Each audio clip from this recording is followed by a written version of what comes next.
नमस्कार दोस्तों, मैं हूं पीयूष और आप सभी लोगों का स्वागत है मालवा डायरी हिस्ट्री चैनल पे।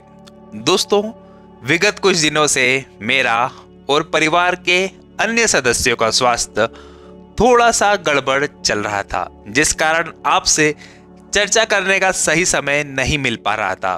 पर दोस्तों, अब भगवान की कृपा से और आप सभी लोगों की शुभकामनाओं से अब हालात बेहतर है। तो चलिए दोस्तों, आज के इस वीडियो को हम शुरू करते हैं।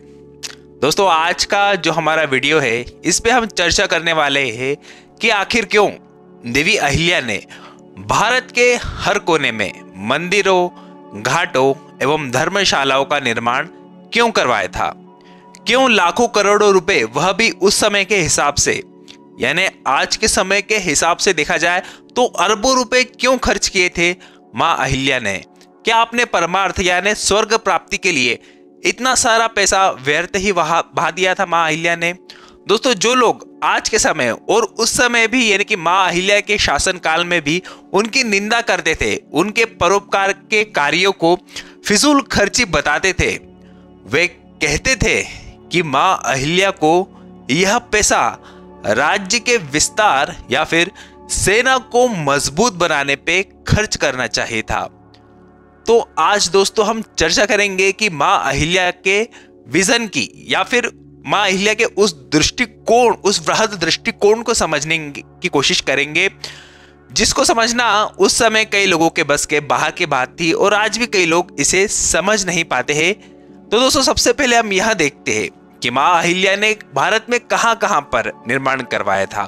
तो दोस्तों, भारत का शायद ही कोई प्रमुख धर्मस्थल या शहर बचा हो जहां पर देवी अहिल्या ने कोई धर्म का कार्य न करवाया हो। यदि इनमें से प्रमुख स्थलों की बात किया जाए तो हम उज्जैन, काशी विश्वनाथ, जगन्नाथपुरी, पुष्कर, त्र्यंबकेश्वर, रामेश्वरम, अयोध्या, वृंदावन, सोमनाथ एवं ऋषिकेश जैसे प्रमुख शहरों की बात कर सकते हैं। दोस्तों, इन शहरों जिनकी पहचान ही इनके मंदिरों के कारण होती थी, या यह कहे कि नगरों की अर्थव्यवस्था इन्हीं मंदिरों और यहां पर होने वाले तीर्थाटन के कारण ही चला करती थी। दोस्तों, जैसे उदाहरण के लिए गुजरात का सोमनाथ, जिस पर महमूद गजनी ने हमला किया था और इसके मंदिर को तोड़ा था और यहां से बेशकीमती खजाना लूटकर सोमनाथ से चला गया था। तो दोस्तों, सोमनाथ पूजा करने का एक स्थान तो था ही, अपितु यह किला था सनातन धर्म का, एक गढ़ था सनातन धर्म का, जहां से जन कल्याण एवं धर्म के कार्य संचालित होते थे। यह स्थान पवित्र थे, सिद्ध थे, अतः इनका जो महत्व था वह तो अतुलनीय था ही। दोस्तों, मंदिर ही भारतीय संस्कृति के गढ़ हुआ करते थे और यहाँ से भारतीय संस्कृति हमें असल मायनों में दुनिया से अलग बनाती है। हमें एक भारतीय, हमारी यही मंदिरों की संस्कृति बनाती है। दोस्तों, हमारी संस्कृति तथा सभ्यता का केंद्र हुआ करते थे हमारे मंदिर। राजा हार भी जाए या बदल भी जाए, पर यदि मंदिर ठीक है, मंदिर ठीक से बच जाए तो उसके इर्द गिर्द राज्य को फिर से खड़ा किया जा सकता था। तो दोस्तों, अब आप देखिए, जितने भी भारत के सबसे बड़े पुराने मंदिर है, वह जिस शहर में बसे हुए हैं, वह शहर कभी खंडहर नहीं हुए, कभी बर्बाद नहीं हुए, यदि उन शहरों के मंदिरों की व्यवस्था सुचारू रही हो, यह शर्त है। जैसे कि दोस्तों, हमारे उज्जैन की ही बात कर लो, जो भारत के प्राचीनतम नगरों में से एक है।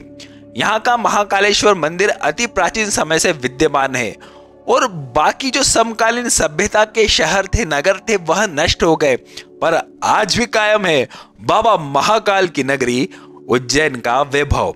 उड़ीसा का जगन्नाथपुरी, जहां पर प्रभु जगन्नाथ का मंदिर विराजमान है, प्रतिवर्ष यहां पर रथ यात्रा भी निकाली जाती है भगवान बलभद्र और देवी सुभद्रा जी के साथ। फिर दोस्तों, चाहे प्रयाग हो, हरिद्वार हो या फिर राजस्थान का पुष्कर ही क्यों ना हो, यह अपने आप में जीवित तीर्थ स्थल है। तो यदि इन क्षेत्रों की खुशहाली और समृद्धि को सदियों सदियों के लिए सुनिश्चित करना हो, तो यह बात जरूरी थी कि महाशक्ति का कोई ऐसा केंद्र हो या उसकी अर्थव्यवस्था को जो सुचारू रूप से चलाता रहे। भारत और भारत की संस्कृति की सफलता का यह राज मां अहिल्या को पता था और भारत में आए आक्रमणकारियों को भी यह बात पता चल गई थी कि भारत को हराने के लिए, भारत को तोड़ने के लिए जरूरी है कि इन मंदिरों को पहले तोड़ा जाए।